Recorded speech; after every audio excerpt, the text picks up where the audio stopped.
Hey,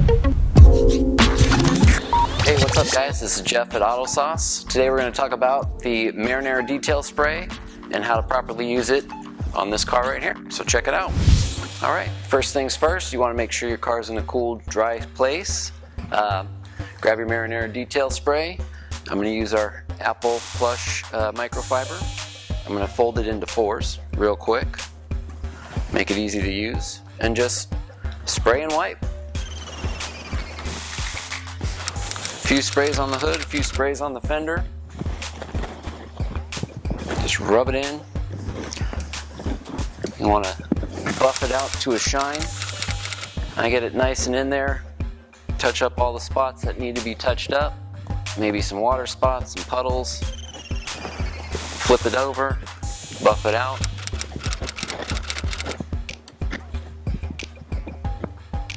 And you're all nice and shiny. Alright guys, that was it for the Marinara detail spray. You can pick it up online in our store.